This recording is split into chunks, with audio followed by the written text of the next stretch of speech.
Fala pessoal, tudo bem? Lucas falando aqui. E na aula de hoje de Sociologia, a gente vai dar o prosseguimento àquela ideia que a gente está trabalhando com alguns pensadores, com alguns teóricos brasileiros. A gente começou primeiro falando sobre o Roberto da Mata e a ideia do você sabe com quem está falando. Depois passamos para o Sérgio Buarque de Holanda, onde a gente trabalhou com a ideia do homem cordial, do aventureiro e do trabalhador. Na semana passada, na aula ao vivo, nós falamos sobre o pensamento do Caio Prado Júnior e o sentido da colonização. E hoje a gente chega falando sobre o pensamento do Darcy Ribeiro e a formação do povo brasileiro. Mas você talvez nunca deva ter ouvido falar sobre o Darcy Ribeiro e provavelmente está aí se perguntando, beleza, Lucas está falando dele, mas quem é ele? Por isso, a gente começa a nossa aula, a gente começa o nosso conteúdo de hoje abordando um pouquinho sobre a vida do Darcy Ribeiro. Ele nasceu no ano de 1922 e é um dos cientistas sociais brasileiros mais importantes. Ele tem diversas obras, onde a principal obra, como eu já coloquei ali, é O Povo Brasileiro, publicado pela primeira vez em 1995.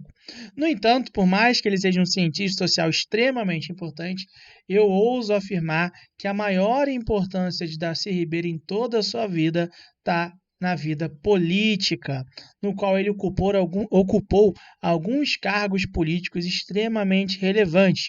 Ele foi senador do Brasil, inclusive ele era senador quando morreu, e ele também ocupou cargo de ministro da Educação durante os anos 80.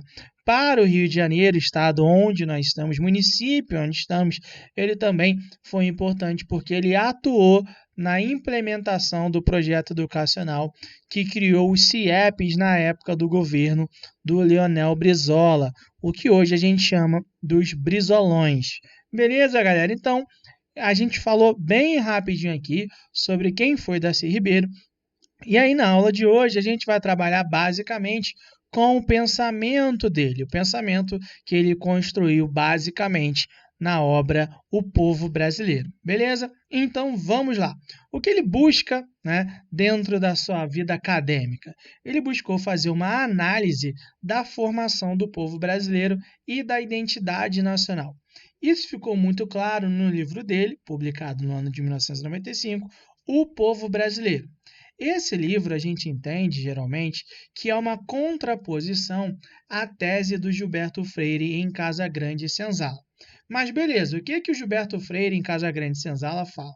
Ele também vai buscar fazer, o Gilberto Freire, uma análise do processo de formação do povo brasileiro e da identidade nacional.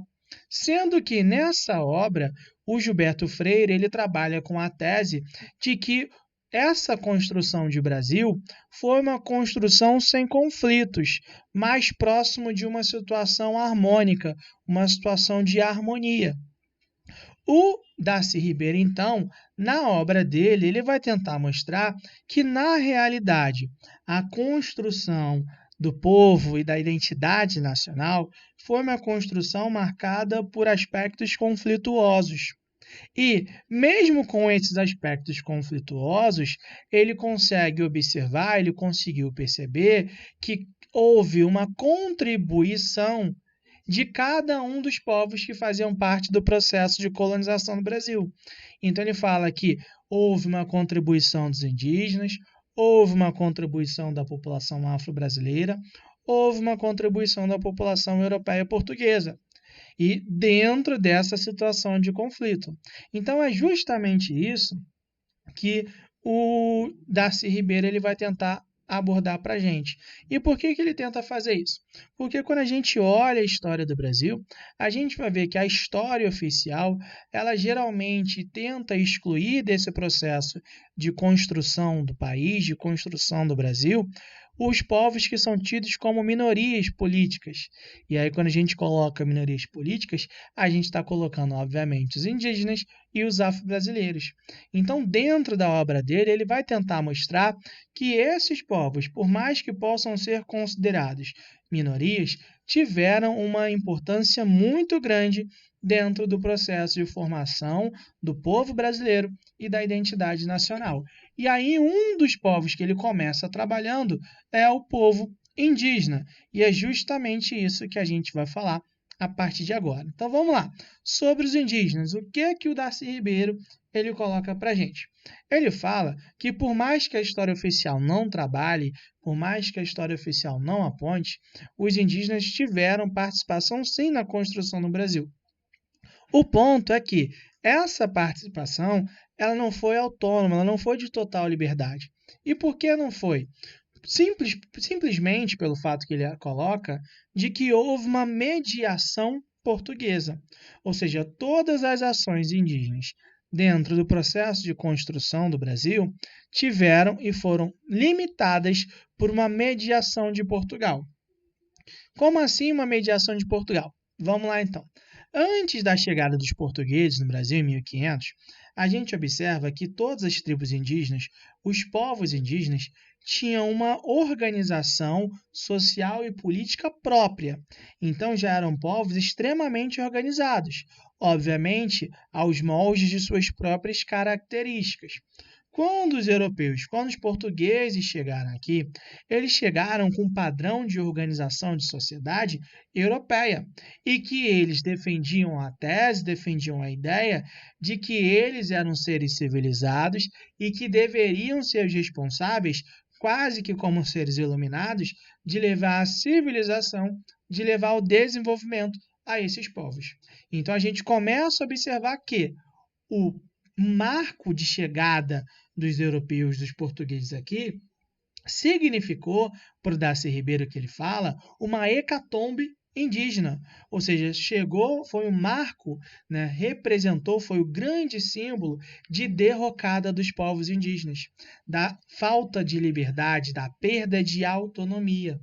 Então ele coloca que a partir do momento que os portugueses chegaram, eles tentaram e não só tentaram, mas colocaram em prática o projeto de organização de sociedade na qual eles achavam correto e na qual iria beneficiar eles, que tinham diversos interesses e única, quase que exclusivamente, interesses econômicos quanto ao processo de colonização do Brasil.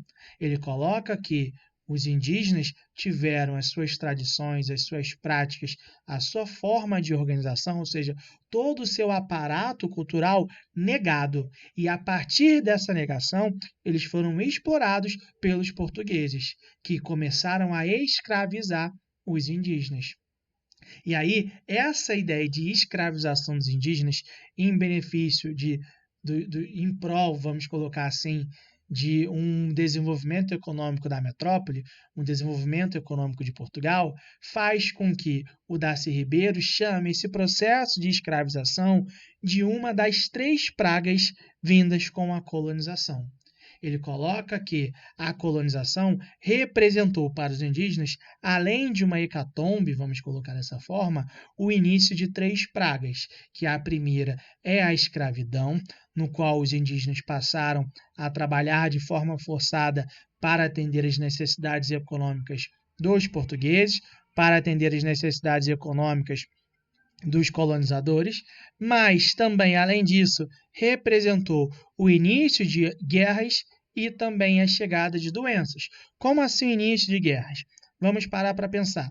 Quando a gente fala na história indígena do Brasil, a gente tem que entender que no Brasil existiam diversas tribos. Não havia, digamos assim, um poder centralizado em relação às tribos indígenas. Não. Essas tribos eram marcadas por diferenças, mas mais do que nunca eram marcadas por rivalidades, que se intensificaram com uma força gigantesca a partir da chegada dos europeus, a partir da chegada dos portugueses. Assim que eles chegaram aqui, eles começaram a incentivar a rivalidade entre esses povos como forma de criar guerras capazes de facilitar a dominação dos portugueses, a dominação dos europeus em território nacional. Então, eles começam a colocar que a chegada dos europeus intensificou o número de guerras, que facilitou a dominação dos europeus. E a terceira e a última praga, segundo Darcy Ribeiro, é a ideia das doenças. Como assim as doenças? Os europeus, assim que chegaram no território brasileiro, trouxeram com eles uma série de doenças, né, que eles já estavam acostumados, como, por exemplo, uma gripe. Porém, os indígenas não estavam adaptados a essas doenças, não tinham um sistema imunológico preparado para aguentar essas doenças. Então, a gente começa a observar que muitos deles morreram. E aí, o que a gente começa a juntar a partir disso, então? Que houve um massacre, que houve uma morte em larga escala dos indígenas por conta da escravidão, por conta das guerras e por conta das doenças. A esse processo de morte em larga escala, o Darcy Ribeiro ele vai colocar que é um processo de desindianização. Ele está querendo utilizar esse termo, ele é o único que utiliza esse termo para se referir ao etnocídio que ocorreu no Brasil durante o processo de colonização. Então ele coloca que a chegada dos portugueses, que a chegada dos colonizadores foi responsável por um processo de etnocídio. Etnocídio de quem? Dos indígenas. Dessa forma, como os indígenas eles foram basicamente excluídos da vida brasileira, entende-se que eles também têm uma participação muito reduzida na história do Brasil, porque eles foram os povos derrotados. Logo, os povos derrotados geralmente não contam a história, eles não participam do processo histórico. Logo, o Darcy Ribeiro está querendo colocar para a gente que os indígenas eles foram excluídos da história oficial brasileira. E quando ele fala isso, ele tem, de certa forma, razão. Por que ele tem, de certa forma, razão? Vamos lá parar para pensar, gente. Quando a gente vai estudar a história do Brasil e a gente começa a estudar sobre o processo de colonização, geralmente, quando a gente está falando do processo de colonização, a gente fala um pouco dos indígenas. Mas, quando a gente começa a desenvolver o processo e começar a avançar do ponto de vista cronológico, a gente vai falando cada vez menos dos indígenas, ao ponto que quando a gente já chega no período de independência, a gente não fala mais. Então, percebe-se que a construção oficial da história do Brasil, ela nega, ela exclui a participação indígena. E aí o que o Darcy Ribeiro está querendo colocar? Não, ó, os indígenas participaram sim, eles têm importância. E aí, na obra dele, no povo brasileiro, ele começa a fazer os apontamentos, ele começa a explorar de que maneira os indígenas participaram na formação do povo brasileiro e da identidade nacional. Além dos indígenas, o Darcy Ribeiro ele também trabalha com a ideia dos afro-brasileiros, que também tiveram participação na formação do povo brasileiro e da identidade nacional. No entanto, o Darcy Ribeiro ele já coloca e deixa claro para a gente, essa participação ocorreu. No entanto, ela foi não harmônica. Ela não foi baseada na solidariedade, como a gente pode imaginar que está escrito na obra do Gilberto Freire. Não, ela foi baseada em uma relação não harmônica, em uma relação de conflito. E por que foi baseada em uma relação de não conflito? Porque foi baseada na escravidão. A gente entende que o afro-brasileiro, que o africano, ele não veio para o Brasil porque ele tinha interesse em vir. Não, ele foi retirado à força do seu território. Ele foi retirado à força do continente africano. E aí, quando ele chega aqui no Brasil, ele perde a ideia de humanidade, porque ele se torna basicamente um objeto, uma mercadoria para os europeus, uma mercadoria para os portugueses. Então, eles se tornam nada mais, nada menos que um objeto que vai servir como mão de obra. E aí, o Darcy Ribeiro ele está colocando justamente isso para a gente. Os afro-brasileiros, os africanos, tiveram participação sim. E por que tiveram participação? Porque a escravidão envolvia quase que todos os setores da sociedade brasileira. Então, tudo passava pelas mãos dos afro-brasileiros, dos africanos que eram escravizados. Então, não tem como a gente chegar e dizer que não houve participação dos afro-brasileiros. Houve, e foi talvez uma das participações mais importantes. Por isso que o Darcy Ribeiro ele vem e coloca para a gente o seguinte, houve a inserção dos afro-brasileiros. Porém, essa inserção não representou uma inclusão. E por que não representou uma inclusão? Porque eles vieram para cá, foram trazidos à força, e aí foram inseridos na sociedade, porque eles produziram algo. Porém, essa produção era pautada na escravidão. E a escravidão negou, explorou a mão de obra deles, explorou a força de trabalho deles e, além de explorar, negou tudo que fazia parte das tradições da cultura dos africanos. Tudo a eles foi negado. Então, eles não tinham direito às suas próprias tradições, às suas próprias crenças, aos seus próprios dialetos, às suas próprias línguas, à sua própria cultura como um todo. Então, a gente coloca que houve uma inserção e uma não inclusão. E esse processo de escravidão, quando a gente vai falar em história do Brasil, a gente sempre tem que lembrar que foi um processo que durou por volta de cerca de 300 anos. E aí, se durou 3 séculos, o Darcy Ribeiro ele coloca para a gente, quando a gente vai falar sobre a formação do povo brasileiro, quando a gente vai falar sobre a formação da identidade nacional, a gente tem que entender que essa formação, principalmente por conta da participação dos afro-brasileiros, é uma formação que ela é marcada por diversas sequelas. Então, a história do Brasil ela tem diversas marcas e sequelas. E a gente não pode abordar, a gente não pode analisar a formação do povo brasileiro e da identidade nacional sem trabalhar com essas marcas e sequelas. Porque é impossível compreender a história do Brasil sem a participação desse povo, sem o sofrimento e a escravidão na qual eles passaram. De fato, isso faz todo sentido. É o que a gente tem que pensar hoje e a gente tem que ter essa noção ainda do que geralmente a gente coloca como sobre a dívida histórica existente. No Brasil existe uma dívida histórica? Existe. Por quê? Na maior parte da história do Brasil existiu a escravidão.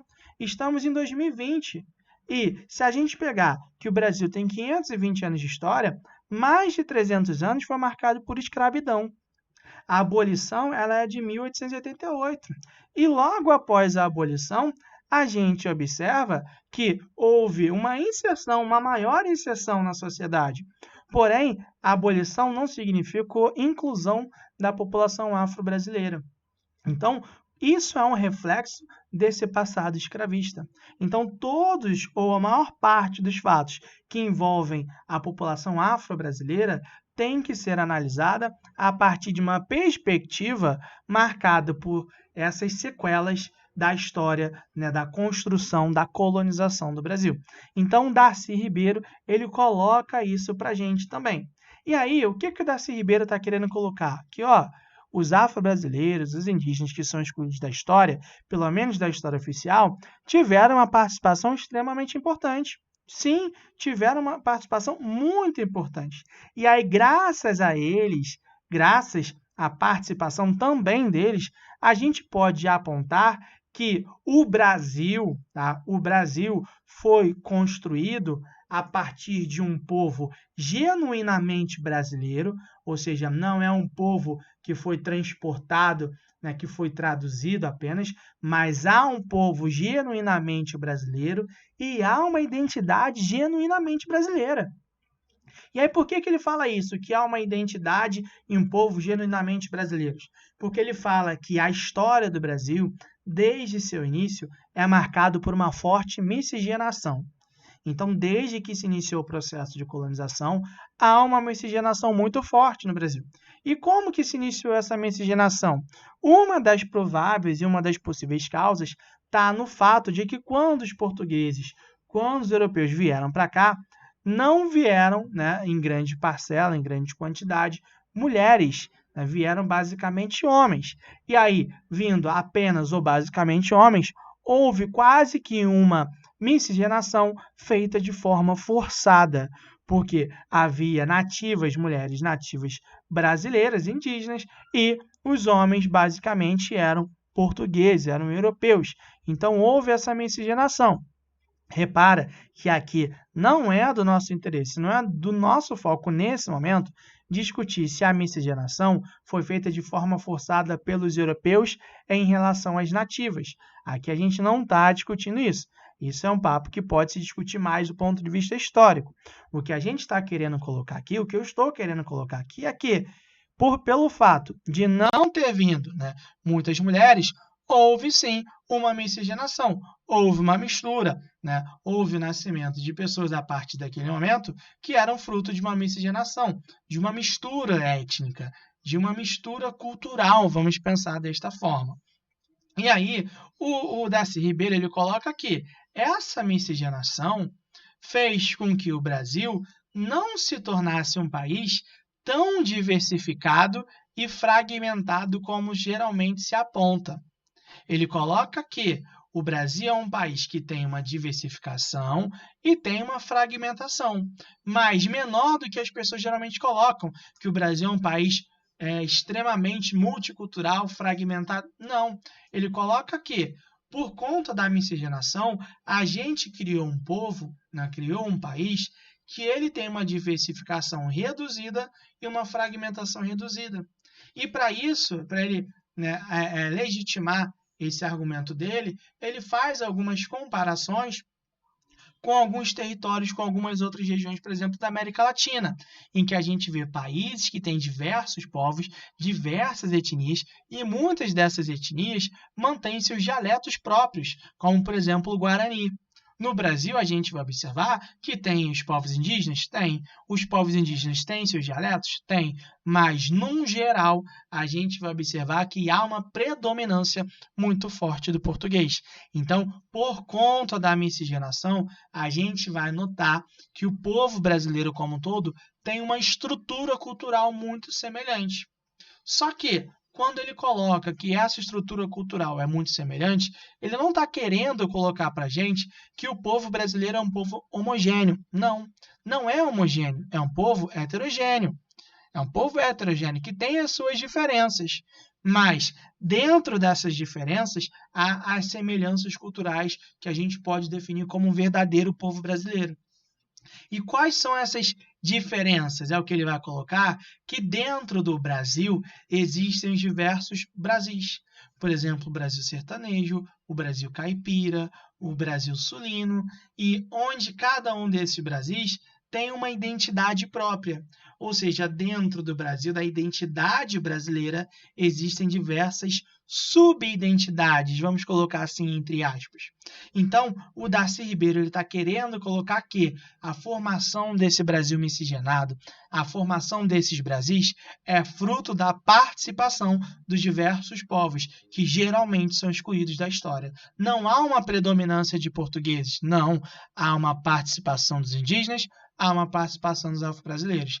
Então, ele tenta tirar essas minorias da situação de passividade na história do Brasil e tenta dar uma situação de agentes da história. Ele coloca que esses povos indígenas e afro-brasileiros não são só mais sujeitos, mas eles são agentes. Então, a grande importância do Darcy Ribeiro nesse aspecto é justamente isso que a gente trabalhou aqui. Beleza, galera?